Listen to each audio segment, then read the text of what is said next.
വെറുതെ പറഞ്ഞല്ലേ മീരെ. എനിക്കറിയാം നിനക്കൊടൊന്നും പിടിക്കുന്നില്ലെന്ന്. ഇങ്ങനെ മുഖം കുറിപ്പിച്ച് ചെന്നാലേ എനിക്ക് ഓഫീസിൽ പോകാൻ പറ്റില്ല.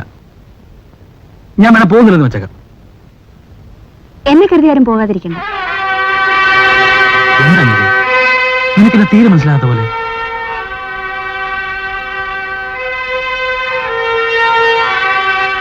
ഞാൻ പരിഭവിച്ച് പറഞ്ഞതല്ല. കിച്ചു ഓഫീസിൽ പോകും. ഇങ്ങനെ പറഞ്ഞാൽ പറ്റില്ല. ചിരിച്ചോണ്ട് പറയണം.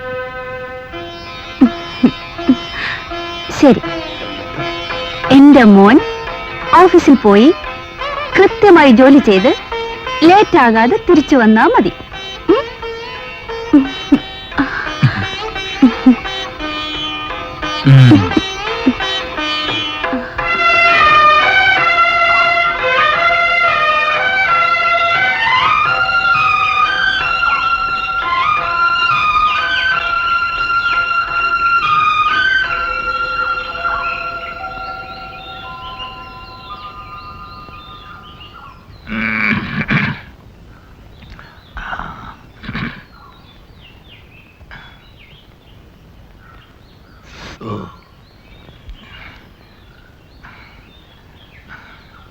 എനിക്ക് പണ്ടേ ഉള്ള പ്രകൃതമാണ് നാഴേക്ക് 40 വട്ടം അല്പം ചൂടുവെള്ളം കുടിക്കണം. എപ്പോഴും വല്ലാത്ത പരവശം.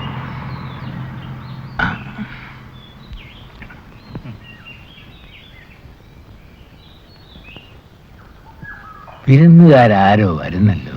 അല്ല, ആരോ പരിചയക്കാരാണെന്ന് തോന്നുന്നല്ലോ. എന്തോന്നാ വെച്ചാ രാവിലെ ഇരുന്ന് ഉറക്കുന്നത്? ആ, സരസ്വതിയോ? അല്ല, ദാമോദരൻ പിള്ളയുണ്ടല്ലോ. എന്താ വരാത്ത വഴിയൊക്കെ? വരേണ്ട സമയത്ത് അറിയിച്ചിരുന്നെങ്കിൽ വരുമായിരുന്നു. പാവപ്പെട്ടവനാണെങ്കിലും ആദ്യമായിട്ട് ഈ വീട്ടിൽ സംബന്ധക്കാരനായിട്ട് വന്ന് ഇങ്ങേരല്ലേ. എന്റെ കാര്യം പോട്ടെ. അമ്മാവോ, പഠിപ്പോദ്യമൊന്നും ഇല്ലെങ്കിലും അന്തസ്സുള്ള നിറവാട്ടി പറഞ്ഞ ഞാനും. എന്തിനാ ദാമോദരൻ പിള്ള ഈ കുത്തുവാക്കൊക്കെ? കാര്യം എന്താന്ന് വെച്ചാ പറ. അച്ഛൻ അങ്ങനെ കടി കടിക്കാനൊന്നും പോണ്ട. കാര്യം ഞാൻ പറയാം. നിങ്ങളവിടെ ചുമ്മാ ഇരിക്കും. പിന്നെ ശരാ പാടേ. മോളെ സരസു, കരയാതെയും പിരിയാതെയും കാര്യം എന്താന്ന് വെച്ചാ പറഞ്ഞു തൊലയ്ക്ക്. അപ്പൊ ഞാൻ അച്ഛന്റെ മോളാണെന്ന് സമ്മതിച്ചോ? അത് മതി. എനിക്ക് ആകപ്പാടെ ഉള്ളത് ഒരു ആങ്ങളെയാ. ആ ആങ്ങളെ ഏതോ ഒരു വലിയ വീട്ടിൽ നിന്ന് ഒരു പെണ്ണിനെ കെട്ടിക്കൊണ്ട് വന്നിട്ട് ഞങ്ങളെ ഒരു വാക്കെങ്കിലും അറിയിച്ചോ? ഞങ്ങൾ അത്രയ്ക്ക് പോക്കണം കെട്ടവരായിപ്പോയ അച്ഛൻ. ഓ, ഇതാണോ കാര്യം? അതൊക്കെ ആങ്ങളെ ആദ്യം കണ്ടപ്പോ എന്റെ 3 പിള്ളേരാണ് എനിക്ക് മനസ്സിലായില്ല കേട്ടോ. എങ്ങനെ ഇരുന്ന ദേഹമാണ് കേട്ടോ നാത്തൂനെ. ഞങ്ങള് 3 പേരിൽ കാണാൻ കൊള്ളാവുന്നത് ആങ്ങളെയാണെന്നാണ് എല്ലാരും പറയുന്നത്. സംബന്ധം കഴിഞ്ഞാൽ ഇങ്ങനെയും മാറുമോ? അവൻ ഇപ്പോൾ ബസ്സിൽ അങ്ങോട്ടും ഇങ്ങോട്ടും പോയി വരികയില്ലേ? പണ്ടത്തെ പോലെ അവിടെ താമസമാണോ? എല്ലാരും കേൾക്കാൻ പറയാണ്. എത്രയോ കൊല്ലമായ തെങ്ങുംതോപ്പ് പറ്റിയിരിക്കുന്നു. അതൊന്ന് ഒഴിപ്പിച്ചെടുത്താൽ നാളെ ഒരു കാലത്ത് പിള്ളേർക്ക് വെള്ളം കുടിച്ച് കിടക്കാം.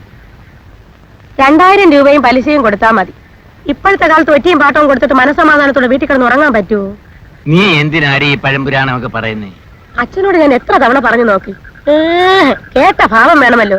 ഞാനും പിള്ളേരും പിന്നെ വഴിയിറങ്ങി തെണ്ടാൻ പോണോ? ആങ്ങളെ വിചാരിച്ച ഇപ്പൊ നടക്കാവുന്നതേ ഉള്ളൂ. വളച്ചു കെട്ടാതെ കാര്യം പറയട്ടെ സരസ്. അച്ഛന്റെ ഒരുപാട് വർത്താനം കേട്ടാ ചൊറിഞ്ഞോണ്ട് വരും.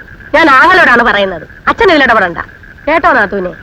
എനിക്ക് ഒളിച്ചും പതുങ്ങി ഒന്നും പറയാൻ അറിഞ്ഞുകൂടാ. കേൾക്കുന്നവർക്ക് ഒന്നും ഞാനൊരു വായാടിയാണെന്ന്. എന്നാ എന്റെ മനസ്സ് ശുദ്ധമാണ്. ഞാൻ എന്ത് ചെയ്യണമെന്നൊന്ന് പറ ചേച്ചി. അങ്ങനെ ചോദിച്ചാ ആങ്ങളെ ഒറ്റ ഒഴിപ്പിച്ച് തരണം. ഇപ്പൊ മനസ്സ് വെച്ചാ നടക്കും. മനസ്സ് വയ്ക്കാം, പക്ഷെ നടക്കൂല. നീ ഇങ്ങനെ നാക്കിട്ടടിച്ചാൽ ഇവര് കട്ടൻ തറയിൽ മുങ്ങാൻ ഒക്കുമോ? അപ്പൊ ഞാൻ വെറും കൈയോടെ പോണോ? വേണ്ട, വല്ല കപ്പയോ കാച്ചിലോ ഒറ്റ കെട്ടിയെടുത്തിട്ട് പോയാൽ മതി.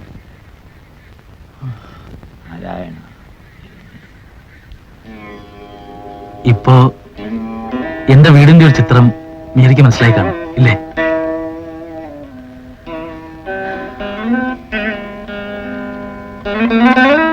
എന്റെ കയ്യിൽ ഉണ്ടായിരുന്നെങ്കിൽ ചേച്ചി ചോദിച്ച തുക കൊടുക്കാൻ എനിക്ക് സന്തോഷമുള്ളൂ.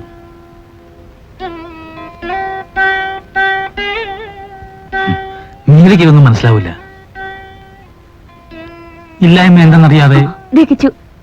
എന്താ എന്താ എന്താ മേരെ? എന്താ പറയാൻ വന്നത്? എന്തായാലും പറയൂ.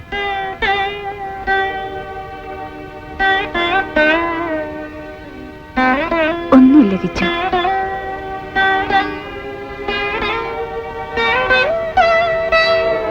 ഒന്നുമില്ല കിച്ചു.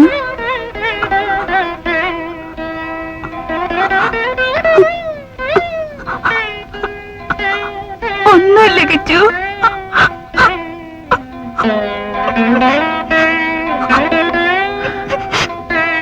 എടീ ലക്ഷ്മി, ആങ്ങളുടെ കയ്യിൽ പൂത്ത പണമുണ്ടെന്നാണ് എല്ലാരും പറയുന്നത്. ശ്രീധനം കിട്ടിയതൊക്കെ പിന്നെ എന്തോന്ന് ചെയ്തടി? നിനക്ക് വല്ല പൊന്നോ പണ്ടോ വാങ്ങിച്ചു തന്നോ? ചേച്ചി എന്തോന്നേ ഈ പറയുന്നത്? കയ്യിൽ ഉണ്ടായിട്ട് വേണ്ടേ എന്ന് പറഞ്ഞ കിച്ചേട്ടന്റെ കയ്യിൽ ഒന്നും ഇല്ലെന്നേ. അപ്പൊ പിന്നെ വലിയ പൈസയുള്ള വീട്ടിലേന്നൊക്കെ പറഞ്ഞതോ?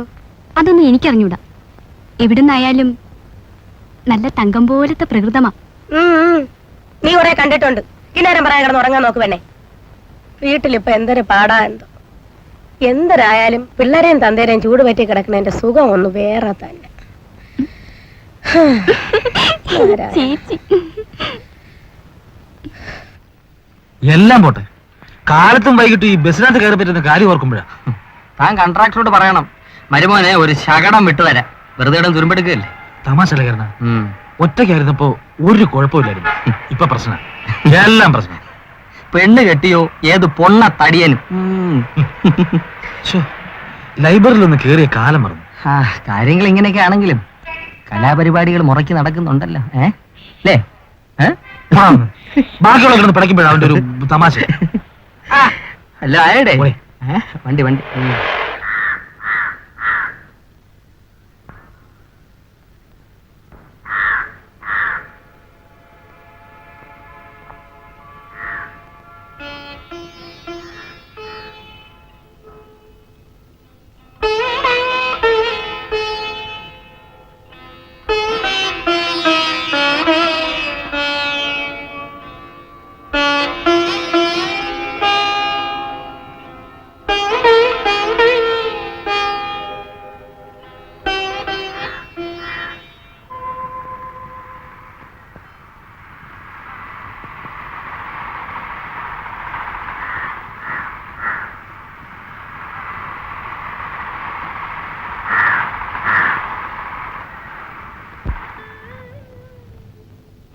നിനക്കാകും മടുത്തു കാണുമെന്ന് എനിക്കറിയാം.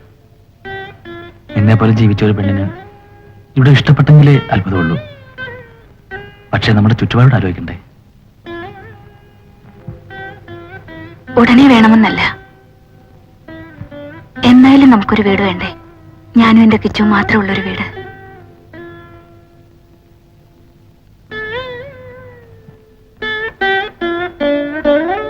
അത് നമുക്ക് ആലോചിക്കാം. വരട്ടെ, സമയമുണ്ടല്ലോ. പക്ഷെ ഉടനെ ഇവിടെ നിന്ന് മാറുന്നത് ശരിയല്ല.